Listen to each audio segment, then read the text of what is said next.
시편 48편 1절 말씀 다시 한번 같이 봅니다. 시편 48편 1절입니다. 우리 다 같이 한 목소리로 읽습니다. 여호와는 위대하시니 우리 하나님의 성 거룩한 산에서 극진히 찬양 받으시리로다. 아멘. 자, 우리 하나님의 위대하심에 대해서 4번에 걸쳐서 생각해 보았습니다. 어떤 위대하심 생각해 보았습니까? 하나님의 능력의 위대하심, 두 번째는 하나님의 사랑의 위대하심, 세 번째는 하나님의 유일성의 위대하심, 다른 모든 신들보다 뛰어나신 하나님, 그리고 네 번째는 하나님의 지혜의 위대하심에 대해서 생각해 보았어요. 자, 그런데 하나님의 위대하심은 여기에서도 끝나지 않아요. 정말 하나님의 위대하심은 끝이 없어요. 자, 그렇다면 하나님의 또 한 가지 위대하심, 다섯 번째 위대하심은 어떤 위대하심입니까? 우리 하나님은 그 인자하심에 있어서 위대하십니다. 시편 108편 4절에 보면 주의 인자하심이 하늘보다 높으시며 주의 진실은 궁창에까지 이르시나이다. 주의 인자하심은 하늘보다 높으시다. 우리 하나님의 인자하심은 정말 하늘보다 높으세요. 그처럼 커요. 그래서 하나님의 인자하심은 시편에 가장 많이 나오는 찬양의 주제 가운데 하나입니다. 도대체 이 하나님의 인자하심이 얼마나 위대하시기에 시인은 기회 있을 때마다 그 인자하심에 대해서 하나님께 찬양하고 있을까요?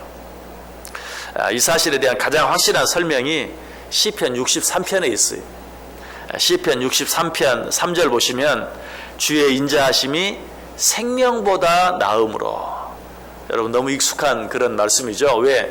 복음성가 가사 가운데 이 가사가 있기 때문에 주의 인자하심이 생명보다 나음으로, 얼마나 그 인자하심이 크고 위대하시길래 주의 인자하심을 생명보다 낫다고 말할까? 여러분 이 세상에서 가장 귀한 것이 무엇입니까? 그건 우리의 생명이 없으면 세상에 다른 그 모든 것이 다 쓸데없기 때문에 생명보다 더 귀한 것은 없어요. 그런데 시인은 지금 뭐라고 말하죠? 주의 인자하심은 그 생명보다 귀하다. 왜 그렇게 말했을까요? 하나님의 인자하심이 없다면 우리가 살아있다는 것이 무의미해요. 아니, 하나님의 인자하심이 없다면 우리는 살 수조차 없어요. 그러므로 주의 인자하심은 생명보다 낫다, 생명보다 귀하다. 결국 무슨 말이냐면 주의 인자하심이 없으면 나는 지금 이렇게 살아있을 수조차 없습니다. 그러므로 주의 인자하심은 나의 생명보다 더 귀합니다 라고 고백하고 있는 것이 정말 그렇습니다. 하나님의 인자하심이 없이 우리의 생명을 단 하루라도 유지하며 단 하루라도 연장하며 살아갈 수가 없어요. 그래서 다윗은 다른 어떤 것보다도 이 하나님의 인자하심에 대해서 가장 먼저 그리고 가장 많이 노래하고 찬송하고 있는 것이 주의 인자하심이 생명보다 낫습니다. 일상에 이 하나님의 인자하심과 상관이 없는 사람은 아무도 없어요. 특별히 오늘 이 새벽 시간에 하나님 앞에 나와서 이렇게 예배하며 찬송하고 하나님의 말씀을 듣고 기도하는 우리들 가운데 이 하나님의 인자하심과 상관이 없는 사람은 아무도 없어요. 왜? 하나님의 인자하심이 없으면 여기 나올 수 없었기 때문에. 믿으십니까? 하나님의 인자하심 때문에 우리가 여기 나와 있어요. 하나님의 인자하심이 없으면 내가 아무리 열심을 내려고 해도 이 자리에 나올 수 없어요. 하나님이 우리의 시간을 허락하시고 하나님 우리의 건강을 허락하시고 하나님이 우리의 믿음을 지켜주시고, 여러분 우리의 믿음이 어디서 나옵니까? 내가 잘 믿어야지 라고 마음에 다짐하는 데서 나옵니까? 아니, 하나님의 인자하심으로 말미암아 우리가 믿을 수 있었어요. 너희가 그 은혜로 인하여 믿음으로 말미암아 라고 성경은 말해요. 우리가 믿는 것 자체도 이 자리에 나올 수 있는 믿음까지도 하나님의 인자하심으로 말미암았다.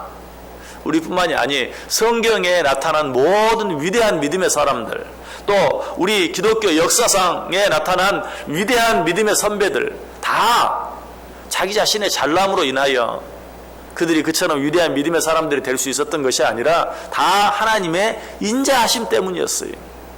요셉에 대해서 성경은 뭐라고 말합니까? 창세기 39장 21절에 보면 여호와께서 요셉과 함께 하시고 그에게 인자를 더하사. 요셉이 정말 얼마나 힘들고 어려운 일들 가운데서도 그것들을 잘 이기고 결국은 뭐가 되었죠? 애굽의 총리가 되었어요.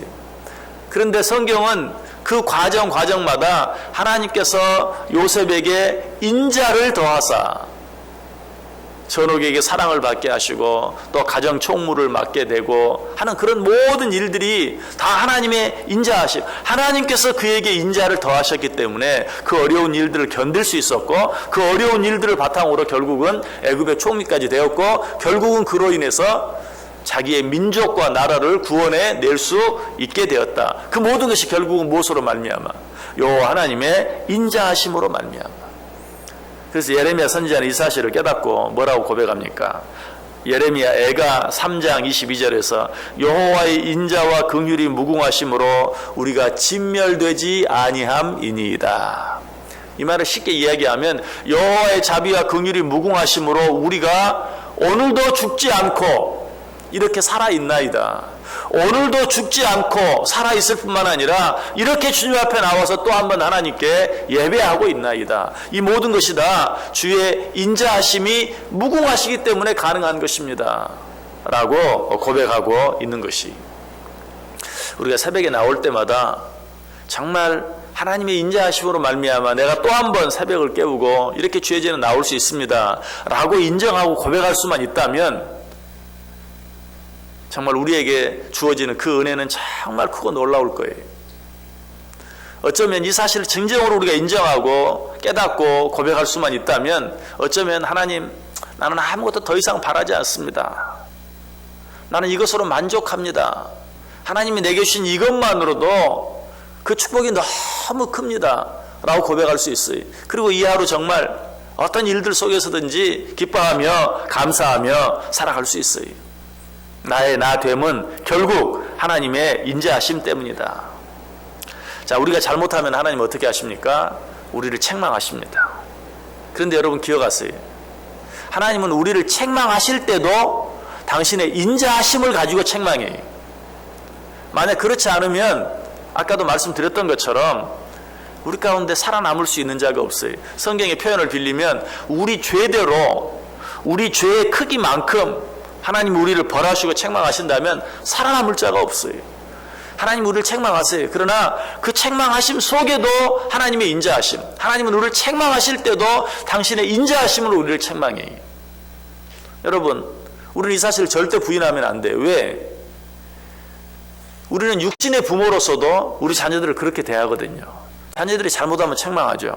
그러나 그 책망 속에도 뭐가 있습니까? 사랑이 있어요. 사랑으로 책망해요. 인자함으로 책망해. 하물며 하나님은 어떠시겠어요? 그래서 하나님께서 우리에게 뭐라고 말합니까? 너희는 악한 자라도 자녀에게 좋은 것으로 줄 줄 알거든. 하물며 하늘에 계신 너희 아버지께서는 어떻게 하시겠느냐? 우리같이 악한 부모들도 자녀를 사랑으로 대하고 사랑으로 책망할 줄 아는데 하물며 하늘의 하나님께서는 어떻게 하시겠느냐? 너희를 책망하시더라도 인자하심으로 사랑으로 하지 않으시겠느냐? 라고 우리에게 말씀해 주고 있어요. 이 하나님의 인자하심으로 말미암아서 오늘 우리가 여기 있게 되었다는 것이. 여러분, 그래서 우리는 무엇을 잘못했을 때 하나님께 그 잘못을 뉘우치고 고백하면 하나님은 어때요? 그냥 용서만 해주시는 것이 아니라 우리를 안아주시고 그리고 우리에게 때로는 상을 주시기까지 해요. 여러분, 이것도 부모된 우리의 마음으로 다시 한번 생각해 보면 쉽게 이해할 수 있죠. 자녀가 뭔가 잘못했어요. 근데 큰 맘 먹고 내가 잘못했다고 부모에게 빌어야지 하고 부모에게 나와서 엄마, 아빠, 내가 사실은 이러이러한 잘못을 했어요. 그러면 어떻습니까? 그냥 부모는 용서만 해줍니까? 아니, 오히려 그 아이의 손을 잡고 좋은 식당에 데리고 가서 맛있는 음식도 사주고 주머니에 용돈도 찔러주고 알았다, 앞으로는 더 잘해라. 생각지 않았던 그냥 용서해 주는 것뿐만이 아니 오히려 그것으로 인해서 네가 잘했다, 정말 네가 용기를 냈구나 칭찬해 주고 상을 주시기까지 하시는 것이. 육신의 부모도 그렇게 하는데 우리 하나님은 어떻게 하시겠어요? 우리 하나님의 인자하심은 그것과는 좋게 비교할 수 없을 정도로 크고 놀라운 것이다 라고 우리에게 말해주고 있어요. 이것이 우리를 향한 하나님의 인자하심이. 그래서 성경은 뭐라고 말한다고요? 주의 인자하심이 생명보다 낫습니다. 주의 인자하심은 하늘보다 높으십니다. 우리는 이 하나님의 인자하심을 늘 노래하고 찬송할 수 있어야 돼요. 그런데 하나님의 인자하심이 위대한 또 한 가지 이유가 있어요. 하나님의 인자하심을 부모의 사랑과 부모의 인자함과 비교해서 이야기했는데 그것과 비교할 수 없는 하나님의 인자하심만이 가지는 놀라운 특징 한 가지가 있어요. 그건 뭡니까? 하나님의 인자하심은 영원하다는 것이죠. 부모의 사랑, 부모의 인자함은 영원할 수가 없어요. 사실 부모에게 제일 안타까운 것은 무엇입니까? 자녀들과 영원히 함께할 수 없다는 것이, 언젠가는 그들 곁을 떠나야 한다는 것이. 그러나 우리 하나님은 그렇지 않아요. 우리와 영원토록 함께할 수 있어요. 사무엘하 22장 51절에 말해요. 여호와께서 그의 왕에게 큰 구원을 주시며 기름 부음 받은 자에게 인자를 베푸시며 영원하도록 다윗과 그 후손에게로다. 하나님은 우리와 영원히 함께 하실 뿐만 아니라 우리의 자녀들과도 영원히 함께 하세요. 다윗과 그 후손에게로다. 그러므로 우리는 자녀들에게 무엇을? 믿음을 심어줘야죠. 그것처럼 큰 선물이 없고 그것처럼 큰 유산이 없죠.